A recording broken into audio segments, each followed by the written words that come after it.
வணக்கம். தாவண்கரே கர்நாடக மாநிலத்தின் ஒரு பகுதி. அன்பர் அறிவான கேள்வி கேட்டிருக்கின்றார். குருவே, ஏறக்குறைய 3-4 மாதமாக நான் யோக பயிற்சிகளை தொடங்கி இருக்கின்றேன். ஆசனங்கள், பிராணாயாமம் மற்றும் தியானம். நீங்க சொன்ன மாதிரி பிராமி முகூர்த்தம் கோவில் இலக்கணத்துல நான் செஞ்சுக்கிட்டு இருக்கேன்.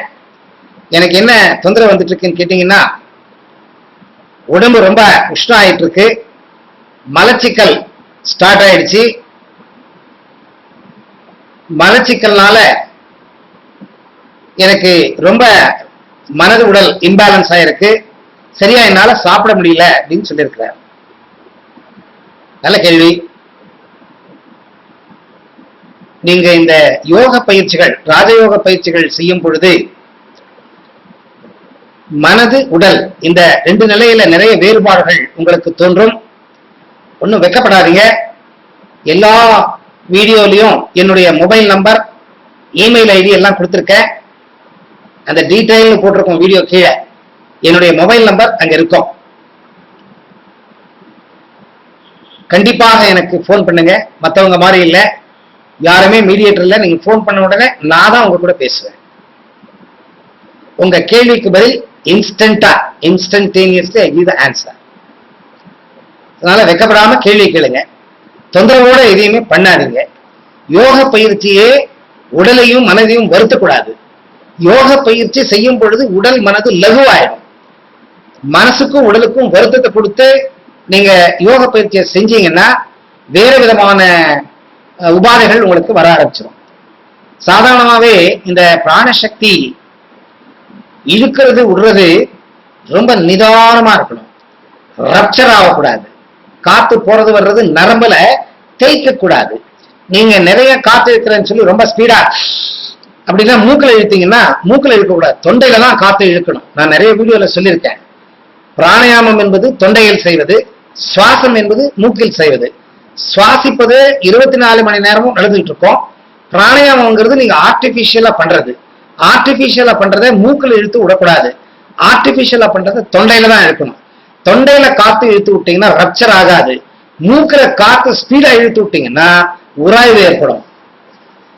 காற்றும் நரம்பும் 2ம் சேர்ந்து உராய்ஞ்சதுன்னா அங்க உஷ்ணம் ஏற்படும்.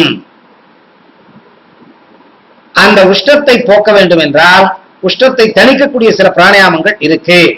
தௌதி, என்னுடைய பயிற்சிக்கு வந்தீங்கன்னா அதெல்லாம் சொல்லி கொடுப்பேன். தௌதி அப்படின்னு ஒரு சிஸ்டம் இருக்கு. அது செய்ய முடியலன்னா சீதளி பிராணாயாமம் அப்படின்னு ஒண்ணு இருக்கு. இந்த சீதளி பிராணாயாமம் பண்ணீங்கன்னா ஆட்டோமேட்டிக்கா அந்த காத்து இருக்கிறப்ப என்ன அந்த ஹீட் உண்டாகுது, அது குறைஞ்சிடும்.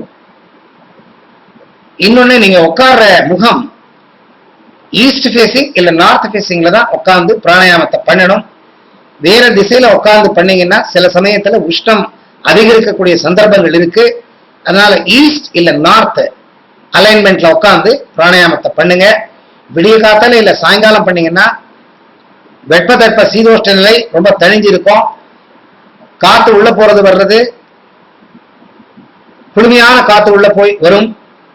இன்னொன்னு, நீங்க இந்த நாடி சுத்தி பிராணாயாமம் கண்டிப்பாக செய்யணும்.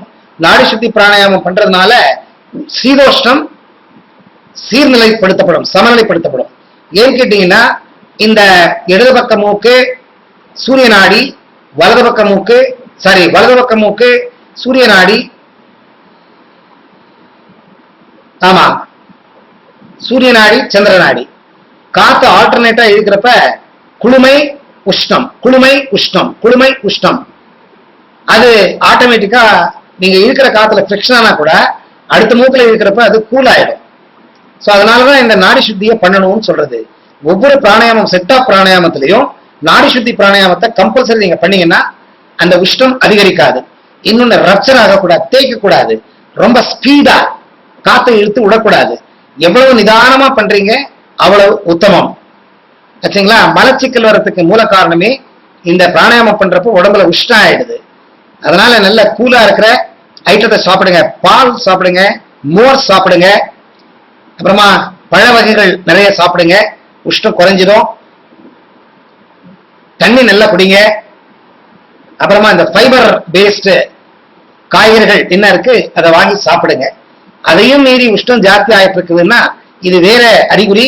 என்கிட்ட நீங்க தனியா போன்ல பேசுனீங்கன்னா நான் உங்களுக்கு சொல்லிக் கொடுப்பேன். சோ நிறைய தண்ணி குடிங்க. நன்றி, வணக்கம்.